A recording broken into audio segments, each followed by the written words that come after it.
One murder, 3 witnesses, yet each saw a different killer. Detective Moreau must chase a killer cloaked in disguise through the streets of Paris. What if the truth wore a different costume? Every time you blinked? Wrath of the Flame. Paris, 1885. Where the fog rolls thicker than sin and every alley whispers old confessions. Today, Rue des Ombres offers something new, a corpse, still warm.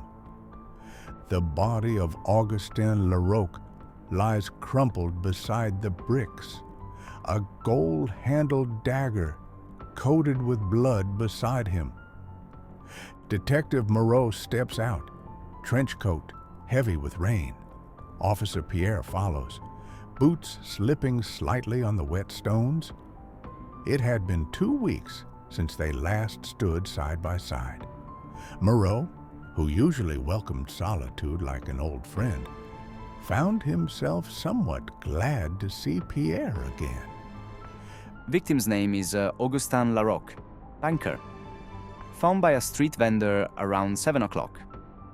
Moreau crouches beside the body. He reaches for the dagger, careful not to smudge the blood still glistening along its edge. He turns it slowly in his gloved hands, noting the craftsmanship. Too fine for the streets, too personal for a stranger's hand. Gold handle, monogrammed, no defensive wounds. He didn't fight back. He didn't expect this. His wallet's also untouched, nor his clothes. Moreau stands, glancing down at footprints, some deep, some shallow, some nearly erased by water. Multiple feet, different sizes, a group of murderers, or one clever act. Moreau straightens, eyes scanning the small crowd huddled under an arch at the end of the street. Time to see if any witnesses had anything worth sharing or anything they dared to share. Witnesses are the city's eyes. But in Paris, 1885, even eyes can lie. And today, 3 witnesses stare back with fear, fog, and flickers of red. First witness, a stooped woman was wrapped in shawls, rosary beads clutched like a shield. She appeared traubed as she spoke out in a tiny voice. Madame, can you tell us what you saw? He was tall, cloaked in brown like a priest, or maybe a mourner. His steps echoed like a man with nowhere left to go. Anything else? A glimmer like a flame, red around his throat. I thought it was blood, but it moved. It shimmered when he turned. Leaning back in his chair at the back of the room, a younger-looking man exuded an air of casual defiance, his breath carrying the faint scent of beer. He lets out a loud laugh. You need glasses. The killer was definitely a woman. Red hair, green dress cut high, legs like a dancer. You sound confident? She had something red right here, like a brooch. Caught the light, burned like it had its own fire. I remember that. And the way she laughed sounded like glass breaking. A tired-looking man in his 50s, sitting on the right, frowns. He wore the marks of a life spent kneading dough and crafting pastries, his lined face telling stories of early mornings and late nights. This makes no sense. I saw a soldier. He was wearing a blue coat with gold buttons and a hat. He ran like the devil was chasing him. Anything else? He had a sash, crimson, bright as fire, almost glowing when he passed under the lamp. Are you sure we are all witnesses for the same crime, Detective? Quite unbelievable, right? Thank you all for your accounts. You're free to go now. Moreau offers a brief nod of thanks as he gestures for the witnesses to leave. They file out quietly, their murmurs filling the room as they exit. 3 people, 3 completely different suspects. Yet same alley, same hour, same death. And they all just happen to wear red? They all were seen wearing red. You think it's the same person? Or a red symbol or token carried by a group of murderers? Let's find out. A week passes. The fog lingers. Names pile up, each more promising than the last, and each a dead end. And this week, Moreau finds himself chasing ghosts. An actress, Lucille Giraud, was seen leaving the Moulin Rouge the night of the murder. Red sash, green dress, just like the painter said. She was on stage until midnight. Witnesses, posters, applause. And the soldier? The one with the red sash? Died in Algeria 6 months ago. His uniform was stolen from a laundry on Rue Keller. The tall man in the brown cloak? Too many tall men, too many cloaks. We've chased 5. All wrong. A heavy silence falls between Pierre and Moreau. The bureau clock ticks like a dying heartbeat, each second dragging the weight of unanswered questions across the floor. You know what's strange, Pierre? These witnesses, painters, old women, bakers, they shouldn't agree on anything, but they all saw red. So? So it's not a coincidence. It's a lure. You think the killer wants to leave a mark? I think the killer wants to be remembered incorrectly. Outside the precinct, a woman passes, her umbrella rimmed in red silk. They both turn, then look at each other. That color's going to haunt me. Moreau lets out a half-amused smirk, the kind that barely reaches his eyes. Good. Let it. Sometimes, to see the truth, you must first understand how easily it's broken, and who better to explain than a man who built his living on illusion. The 9th arrondissement was a hidden street tucked away from the bustle of Parisian life. The carriage came to a halt at the end of street, before the crooked little shop. The sign above the door read, Théâtre des Merveilles, costumes, smoke, and mirrors. Since 1830. Moreau stepped out of the carriage, the hem of his long coat brushing the wet stones beneath his boots.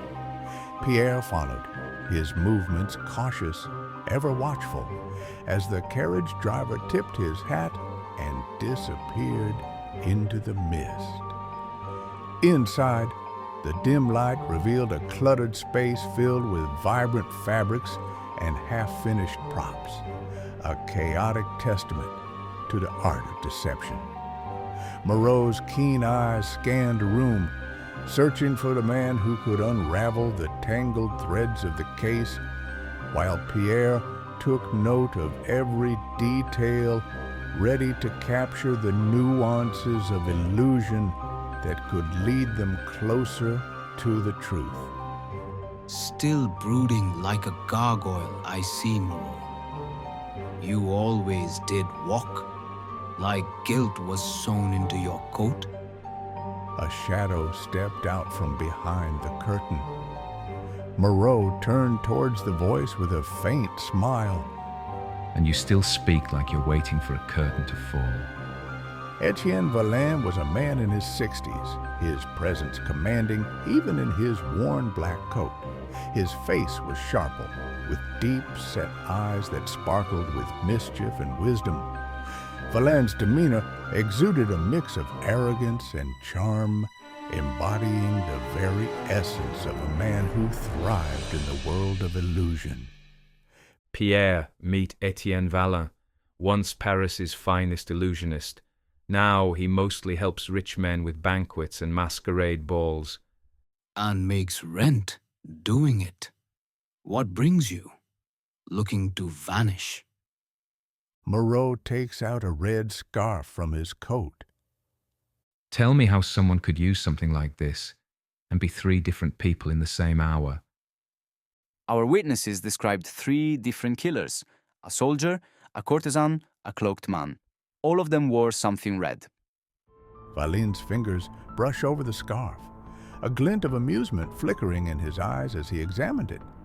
He turns in a fluid motion, gesturing toward a wall cluttered with masks and hats, his voice rising with an almost playful air. Ah, the art of transformation. A mask, a cloak, a change of manner. Such simple tools can make a person vanish, only to return as someone entirely new. For a brief moment, Valin's fingers tighten around the scarf, a flicker of something in his eyes, but just as quickly as it appeared, it vanished. Moreau couldn't decide if he had imagined it. That's how you control the audience. You show them red, bright, unnatural. They remember it. Not the face, not the gait, not the voice, just the flame. Perhaps. But what you're chasing may be something older than the tricks I used to pull. Something darker.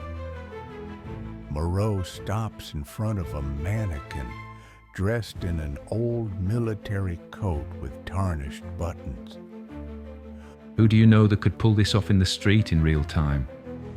Valin looks away, uncomfortable, his gaze shifting to a mask that seems to watch him. You'll not hear that name from me, Moreau. Not after all these years. He shakes his head, a mix of something heavier behind his eyes. I haven't spoken it in a long time. Not since it all ended. It doesn't matter who it is. Valin's tone shifted, the playfulness fading as his voice grew firm. If you're chasing shadows, they're just as real as the ghosts they become. But if you're looking for the flame, well, that's a signature, a mark. A long, uncomfortable silence falls between the 3 men before Valin speaks again. That was his act, the flame, always a flame. Moreau keeps silent, knowing that Valin is holding back more than he's willing to reveal. What I know, Valin continued, his voice lowering, a dark edge creeping in, is that the flame never dies. It just changes shape. Valin stepped closer, his gaze sharp and almost warning. Some flames are meant to remain hidden, and some people should stay lost. He let the words hang in the air, the unspoken implication clear. There were forces at work here that Valin would rather remain untouched. Moreau's gaze finally locked onto Valin's, his expression hardening. Then I'll chase the flame. But fire doesn't burn without reason, and soon its heat will touch another life. Because shadows move quickly in Paris, and someone else is already dead.